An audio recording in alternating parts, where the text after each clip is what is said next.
하겠습니다. 9장 8절 제가 읽어드립니다.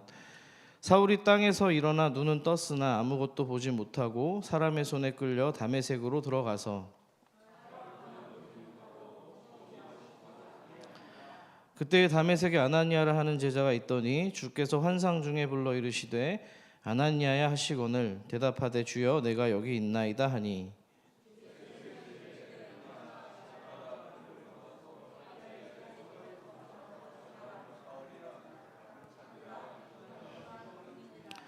그가 아나니아라 하는 사람이 들어와서 자기에게 안수하여 다시 보게 하는 것을 보았느니라 하시거늘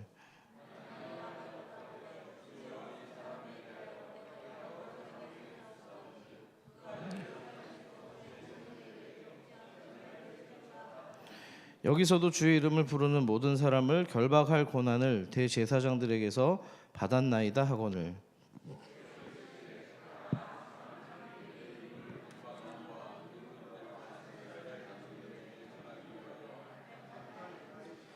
그가 내 이름을 위하여 얼마나 고난을 받아야 할 것을 내가 그에게 보이리라 하시니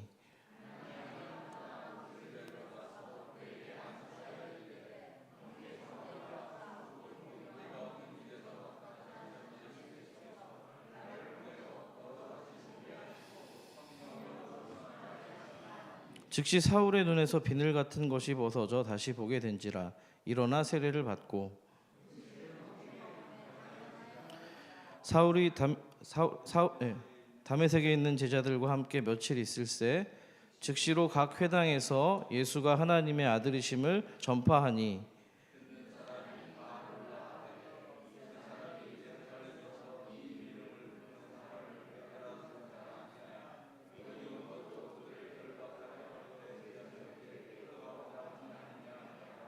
함께 읽습니다. 사울은 힘을 더 얻어 예수를 그리스도라 증언하여 다메섹에 사는 유대인들을 당혹하게 하니라.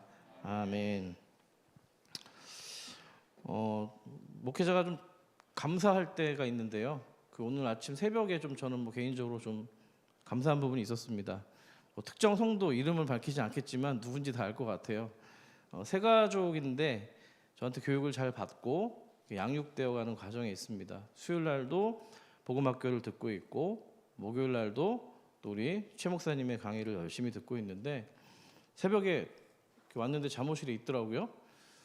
아기가 같이 온 거예요. 아기가 말똥말똥하게 깨어있는 상태였는데 요즘에 자꾸 새벽 4시, 5시면은 아기가 깬다고 그래서 이렇게 포대기를 이렇게 해가지고 나와서 예배를 드렸습니다. 그 모습이 되게 귀했는데 기도를 마치고 이제 갈 때 저랑 이제 마주쳤는데 얘기하기를 제가 시킨 것도 아닌데요. 수요일날 복음학교를 진행하면서 제가 다른 거 그렇게 어려운 시간은 아닙니다. 말씀을 듣고요. 성경에 있는 그 말씀을 형광펜으로 이렇게 칠하는 겁니다. 눈으로 확인하는 거예요. 제가 특별히 가르칠 게 없어요. 확인하고 집에 가서 그걸 가지고 다시 묵상하면서 제가 시킨 거 아닙니다. 필사를 하면서 하는데 너무 은혜가 된다라고 얘기를 하더군요. 목사가 잘 가르치고 이런 걸 떠나서 하나님의 말씀이 능력이 있기 때문에 그 새벽에 아이를 통해서 깨움을 주시고 또 마음을 사모하는 마음을 주셔서 시키지도 않았는데 한 걸음 더 하나님께 가까이 가는 그 모습이 되게 아름답고 귀하게 느껴졌습니다. 이쪽 금요기도회 정도 오시는 우리 성도님들의 신앙의 수준이라면 이미 그 정도는 훨씬 더 뛰어넘은 줄은 알고 있는데요.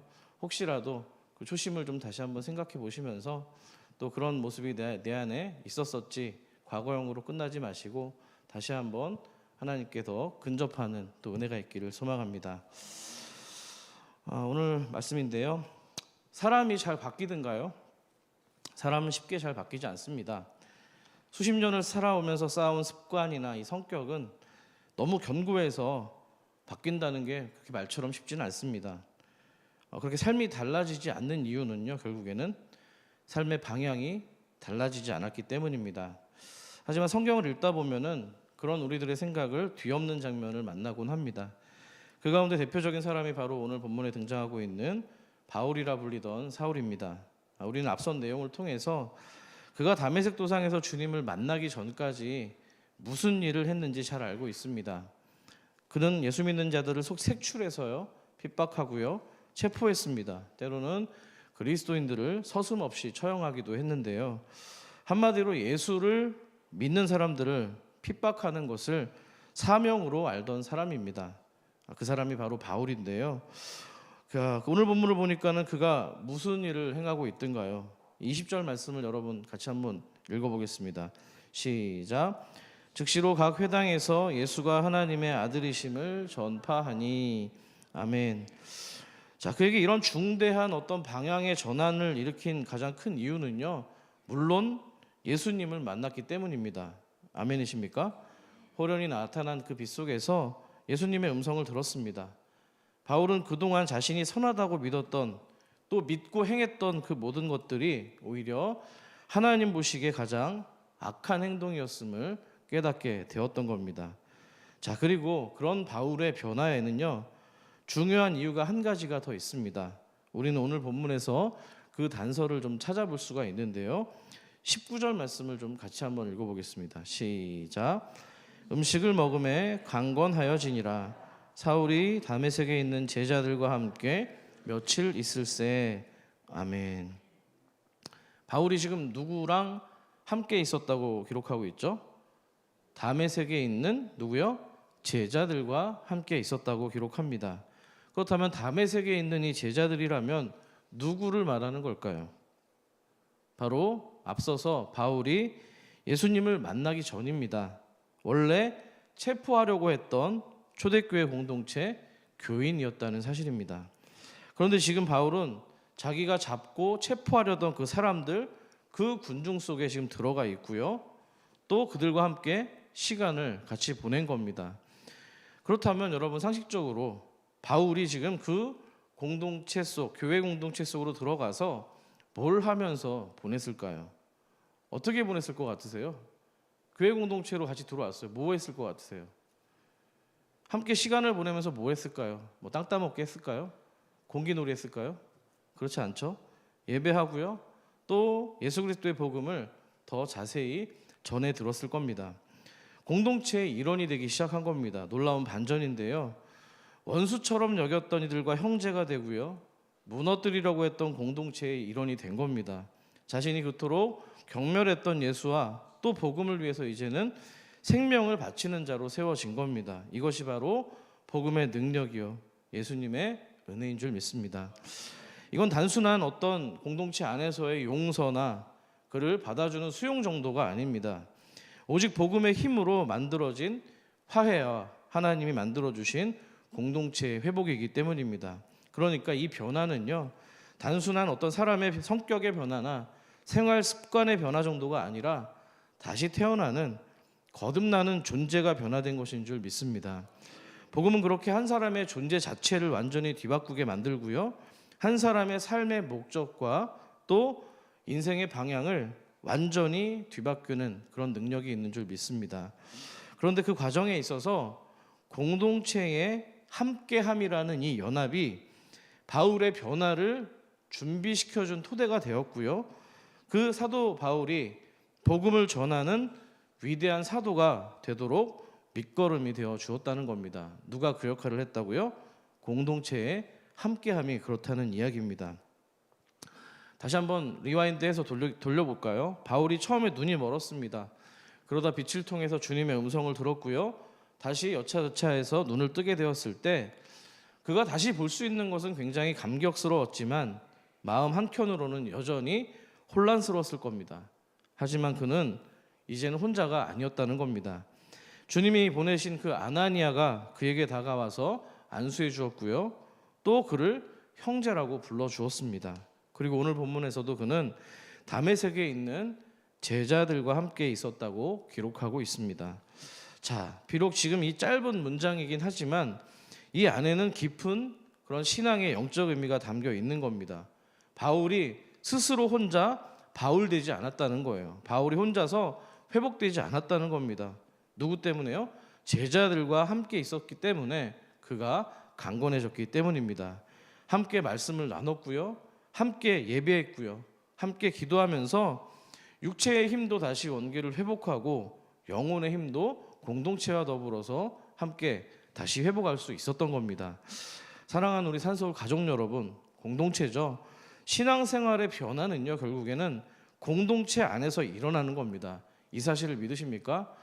계속 시간이 갈수록 우리 교회뿐만 아니라 또 한국 교회도 마찬가지죠. 계속 이 공동체의 결속과 의식이 많이 약화되고 있는 것 같아요.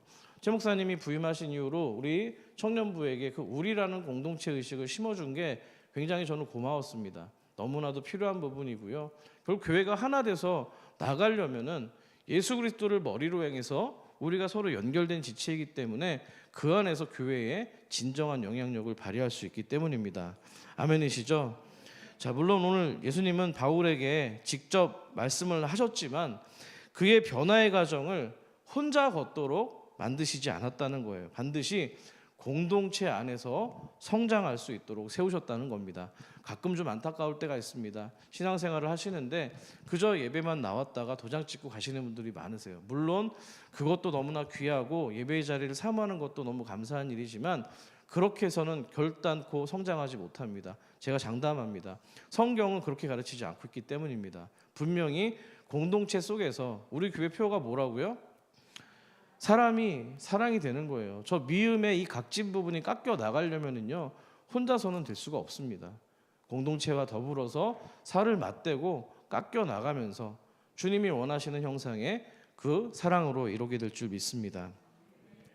누군가 옆에 있어주고 함께 해줄 때 비로소 회복은 온전해지고요, 믿음은 단단해지는 겁니다. 그것이야말로 오늘 저와 여러분이 우리가 교회 공동체로 부름받은 이유입니다. 믿으시면 아멘 합시다. 그런데 이 함께 있으면요, 단순히 회복하는 정도로 끝나는 게 아닙니다. 오늘 20절 말씀을 보시면은 놀라운 말씀이 이어지고 있는데요. 20절을 같이 한번 읽어볼까요? 시작. 즉시로 각 회당에서 예수가 하나님의 아들이심을 전파하니. 아멘. 변화라는 거는요, 예수를 만난 사람들은요, 뜨뜻미지근하게 이렇게 반응하는 것이 아니고요, 즉시 변했다고, 즉시로 이 바울이 움직였다고 기록합니다. 이 바울은요, 교회 공동체와 함께 시간을 보내고요, 곧바로 지금 회당에 가서 예수님이 하나님의 아들이시라고 선포하기 시작한 겁니다. 어디에서 그가 복음을 전했다고 기록하죠? 회당에서 복음을 전했습니다. 이전에 바울이 기독교인들을 색출하기 위해서 찾아다니던 그 회당에 이제는 복음을 전하러 가는 겁니다. 보세요. 장소는 같은데 그 뭐가 달라진 거예요?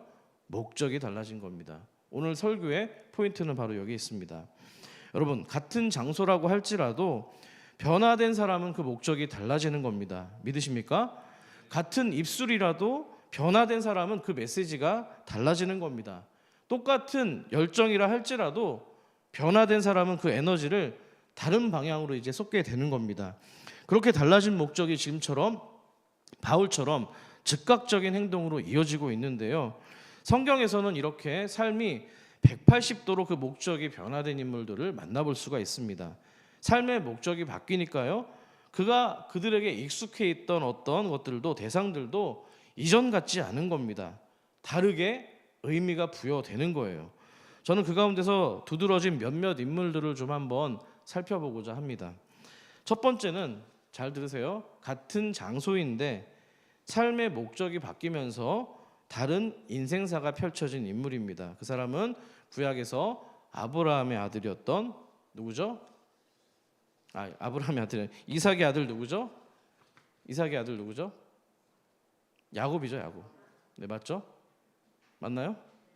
맞잖아요. 제가 아브라함이라고 할 때 바꿨잖아요. 이삭이에요. 네, 기도해 주세요. 네. 야곱은 형 에서를 속여서 팥죽 한 그릇의 장자의 명분을 바꿉니다. 그래서 아버지 이삭으로부터 축복을 빼앗았는데요, 결국 나중에 이를 알아차린 형 에서를 피해서 도망갑니다. 어디로 도망가든가요? 삼촌이었던 라반의 집이 있던 밧단 아람, 지금의 옛날에 하란 땅으로 도주합니다. 자, 그러다가 밤이 되었습니다. 길거리에서 이제 유숙을 하게 돼야 됐는데요, 도망가던 길목에서 어느 한 지점에서 머물게 됩니다. 그때 돌을 베개 삼고 잠을 자고 있었는데요, 하나님이 야곱에게 하늘의 사닥다리를 보여주면서 말씀하시죠. 그게 15절 말씀인데요, 제가 한번 읽어드리죠. 내가 너와 함께 있어 내가 어디로 가든지 너를 지키며 너를 이끌어 이 땅으로 돌아오게 할지라. 내가 너에게 허락한 것을 다 이루기까지 너를 떠나지 아니하리라 하신지라. 아멘. 간절히 바라기는 여러분의 이름을 이 말씀에 대입해서 여러분에게 하나님이 계획하신 그 뜻을 이루기까지 하나님이 떠나시지 않는 줄 믿습니다. 자, 여러분, 이 장소는요 원래 야곱에게 도망자의 땅에 불과했던 곳입니다. 하지만 이제 하나님의 사다리를 통해서 하나님의 임재를 경험했던 그 장소는 이제 하나님의 약속이 시작되는 베델로 변화가 된 겁니다. 아멘이십니까? 보세요. 똑같은 공간입니다. 공간은 똑같은 장소였지만 야곱의 마음에 하나님의 말씀이 임하니까 도망의 장소가 이제 하나님의 부르심의 장소로 바뀌었다는 사실입니다. 사랑하는 여러분, 우리가 매일 걸어가고 있는 골목이 있을 거고요, 매일 앉아있는 사무실이 있을 거고요, 늘 지나다니는 그 교회도 마찬가지로 목적이 바뀌면 저와 여러분에게 사명의 자리가 되는 줄 믿습니다. 여러분의 삶의 터전에 그런 은혜와 복이 임하기를 축복합니다. 두 번째는 같은 입술입니다. 같은 입술인데 이제 삶의 목적이 달라지면서 다른 메시지를 전했던 사람입니다. 그 사람은 우리가 주일에 살펴봤던 예수님의 수제자 베드로입니다. 예수님을 3번 부인했던 베드로는요 주님 앞에서 무너진 자였습니다. 지난 시간 우리는 주일 예배를 통해서 확인했는데요, 베드로의 입술은 닭이 2번 울 때까지 겁에 질려서 주님을 부인하는 것은 물론이고요, 또 주님의 이름을 쓰지도 않으면서 나는 저 사람을 알지 못한다라고 이야기를 했습니다. 예수님을 부인하던 입술이 바로 베드로의 입술입니다. 그 입술이 어떻게 변했습니까? 사도행전에서 그는 오순절 성령 강림을 경험한 뒤에 그 입술을 열어서 다음과 같이 선포하기 시작합니다. 사도행전 2장 21절을 여러분이 한번 읽어주십시오. 시작.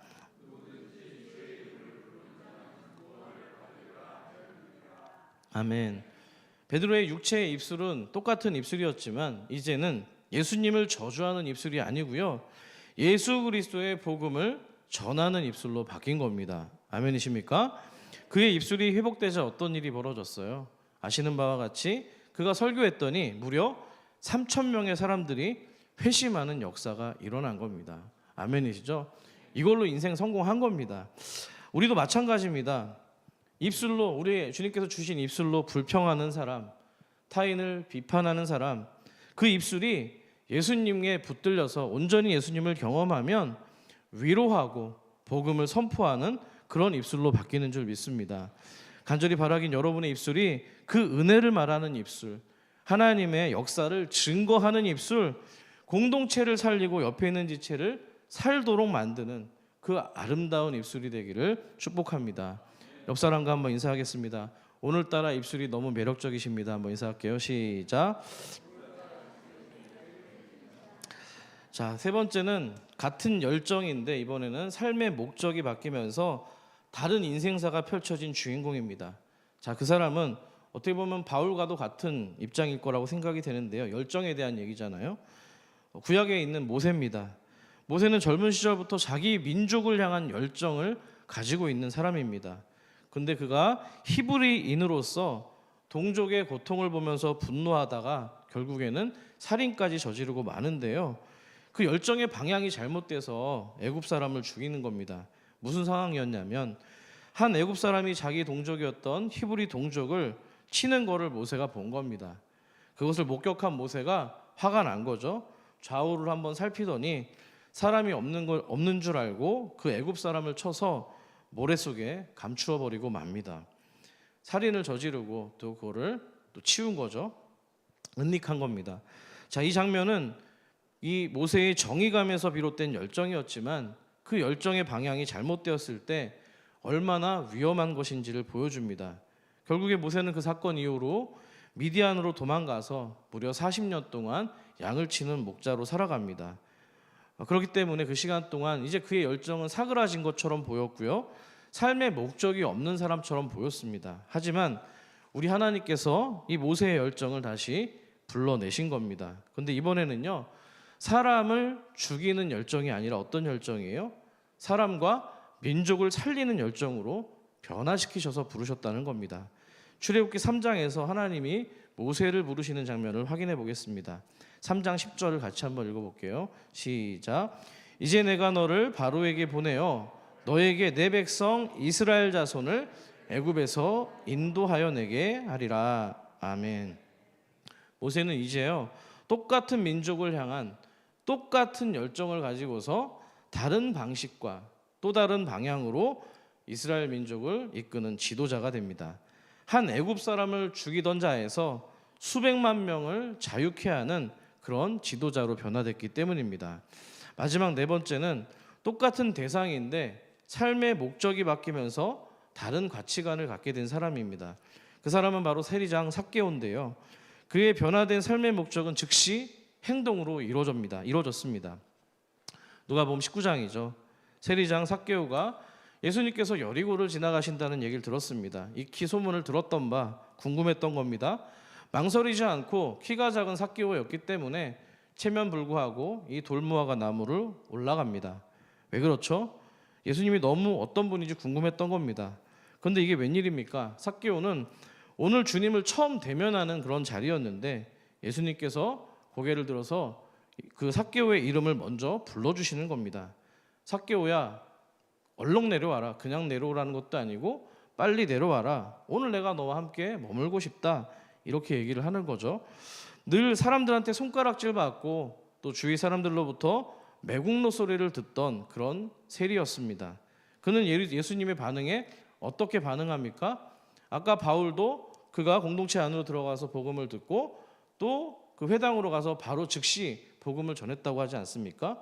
이 삭개오도 마찬가지입니다. 19장 6절을 한번 같이 한번 읽어볼까요? 누가복음 19장 6절 시작. 급히 내려와 즐거워하며 영접하거늘.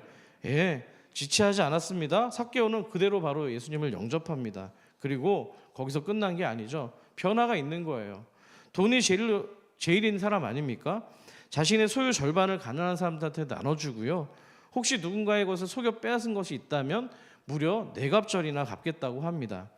세리였던 그는 돈이 인생의 목적이었던 사람입니다. 그런데 인생의 목적이 지금 예수님으로 바뀌니까 돈에서 자유하게 되면 물론이고요. 그 돈을 바른 방향으로 가치 있게 사용하게 되었다는 겁니다. 이 세리가 변화가 되게 쉬운 것 같아요. 이 마태복음 9장에도 세리 마태가 나오죠. 예수님의 12 제자였는데요. 그 역시도 예수님께서 부르셨을 때 즉시 일어나서 예수님을 따라갑니다. 그리고 나서 곧 이어서 자신의 집에 잔치를 열어서 예수님과 죄인들을 초대하는 장면을 보게 되는데요. 그러니까 목적이 바뀌면 그의 인생은 즉시 변화된 행동으로 나타날 수밖에 없다는 겁니다. 이 사실을 믿으십니까? 사랑하는 우리 산서울 가족 여러분, 여전히 여러분의 삶 가운데도 보여지는 상황과 환경은 이전과 똑같지만 방향이 달라진 장소와 방향이 달라진 열정과 방향이 달라진 그런 입술이 있으십니까? 아니면 여전히 아무런 변화 없는 삶을 반복하고 계시지는 않습니까? 그렇다면 우리의 방향과 목적이 바뀌지 않았기 때문일 수 있는 겁니다. 물론 여기 오신 우리 성도님들과 저의 삶의 자리가 안 바뀌어 있을 수도 있습니다. 여전히 직장은 똑같고요. 자녀는 말을 안 듣고요. 경제적인 여건도 어려울 수 있습니다. 그렇지만 그럼에도 불구하고 내가 왜 이 자리에 있는가를 새롭게 여러분들이 붙들면 거기서부터 변화가 시작되는 겁니다. 야곱처럼 그 자리가 하나님의 뜻이 이루어지는 베델이 되는 거고요. 베드로처럼 내 입술이 하나님의 복음을 머금은 입술로 변화가 되고요.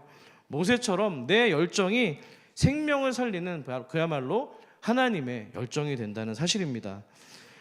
방향이 없이 분출되는 열정은요, 바울과 모세처럼 폭력의 도구가 될 수 있고요.